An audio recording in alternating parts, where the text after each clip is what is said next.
eventually he thought, while it is true that I neither fear God nor respect any human being, because this widow keeps bothering me, I shall deliver a just decision for her, lest she finally come and strike me.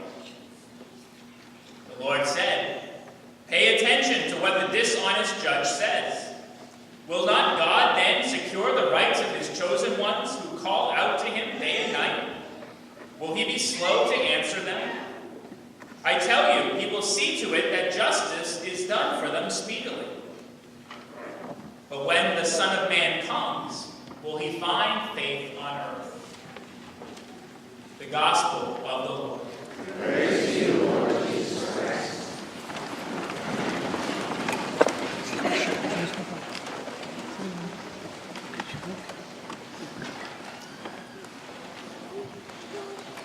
There were times when it seemed like my grandfather would live forever. Over 83 years, he had survived so much. When he was a young soldier in Germany after World War II, his transport lost its brakes going down a big hill and crashed, killing several soldiers, but my grandfather survived.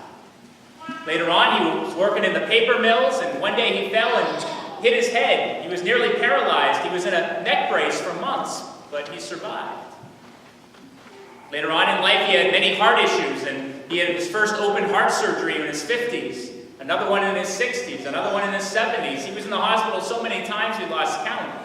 He scared us many times, but every time he survived. About a year and a half ago, when my grandmother passed away, my grandfather ended up in the hospital at the same time with more heart issues. He couldn't even go to the funeral. And we thought we might lose them both in the same week, like those romantic stories of long married couples who die together, but nope, he bounced back and he survived. Finally, on September 8th this year, it looked like my grandfather had come to the end. His great heart was giving out. My uncle, who's a doctor, was up there with him and gave the word, and his final hours have come. He was on morphine, his breathing was becoming more labored. And all my cousins gathered by the bedside. The priest came and gave him the last rites. I would have liked to have been up there. In fact, I had prayed on many occasions, asking God, if possible, I would really like to be there when he passed. Because I was able to do that with my grandmother, and it was very great to be able to pray with her when she passed. But it didn't look like it was going to be possible with my grandfather. It's a 6-hour trip up there to Houlton, Maine. I had a healing mass that night at the shrine. We were going into the weekend. So we called and we said our goodbyes over the phone. And that night I had Deacon Mike pray with me at the healing mass for my grandfather. There were many people praying for him all over the country. And the next morning, early, I got a phone call from my mom. I figured it was a word that my grandfather had passed. But instead, she told me that at 6 a.m., my grandfather had opened up his eyes and asked, how long have I been asleep? He then proceeded, much to the shock of all those keeping vigil by his bedside, to get up and make himself breakfast. The next day was a Sunday, and so he went to Mass with his wheelchair, much to the shock of the priest who had just given him the last rites. He had bounced back again. We couldn't believe it. He just did it over and over and over again. I think more people saw my grandfather risen from the dead than ever saw Jesus. Well, we were under no illusions that my grandfather was healed. He was still dying, but what his recovery made possible was for us all to get up there and be with him.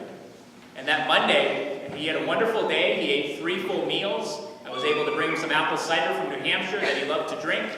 We were able to pray and talk together. It was a great day. That night, he began the dying process again, and he ended up passing away on September 14th, the Feast of the Triumph of the Cross, surrounded by his family, surrounded by his faith. And God was very good. He answered my prayer. I was able to be with him and pray with him as he passed from this earth. When Jesus speaks about perseverance in the gospel today, I can't help then but think about my grandfather. Even to the end, even in the face of suffering, even in the face of death, he persevered in his faith. He persevered in prayer. And it was a beautiful thing to see.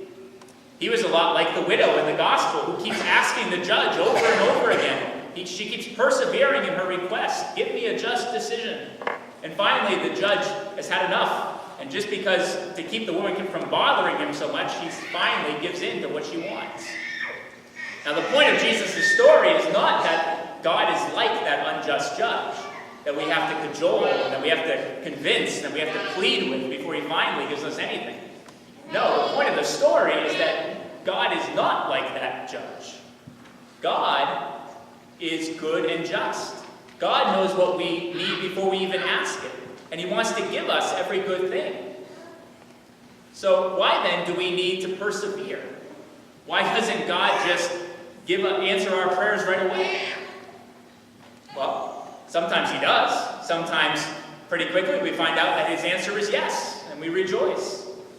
Sometimes we find out pretty quickly his answer is no, and we have to trust that he has a larger purpose. But very often, it's true, he doesn't seem to answer our prayers right away, and we have to persevere in prayer. And in that perseverance, something happens that would happen in no other way. Because what happens is, our desires for God increase. And we begin to enter into a relationship with God. We begin to trust in him in all the ups and downs of life. The point of prayer, after all, isn't to change God's mind. God already knows what he's going to do. The point of prayer is to change our minds so that we begin to see God as a good Father. In the way that God answered my prayer about my grandfather, I was able to see just how good he was. He didn't answer my prayer right away. He didn't look like he was going to answer my prayer. But in the end, he had to practically perform a miracle to get me there for my grandfather's passing, but he did it. And I was able to see just how good God is, just how involved he is in our lives. A spiritual writer once said, "To begin is for everyone. To persevere is for saints." How many times in our lives do we begin something? We begin a diet, we begin a budget, we begin a prayer plan with the best of intentions. But then, after a month or a week or a day or two, we drop it.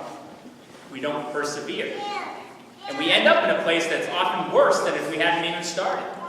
It's almost always better to make a small change in your life that you can persevere with, rather than trying to bring about some huge transformation that you can't sustain. If you're trying to save money, it's always better to save money every month, have it in your budget a little bit, and then do it over years and decades. If you did that, you'd be a wealthy person, no matter how much money you make. It's much better to do that than to try to save up a whole bunch of money right before retirement, or right before you have to pay for college, and try to adjust your lifestyle in a way that you can't do. Or if you're on a diet, it's almost always better to make a small adjustment, like stop drinking soda, for example.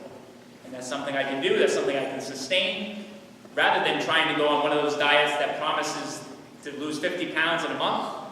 Maybe you do it, but then you gain all that weight and more right back as soon as you go off the diet. It's not sustainable. There was a man who once went on a diet, and the very next day he was driving through town and he saw that a new bakery had opened up in town. And there was a line out the door, cars parked everywhere. In the window of the bakery, there was cupcakes, and cookies, and pastries, and donuts. It all looked so good. And the man reasoned to himself, this can't be a coincidence. I must have been meant to find this bakery.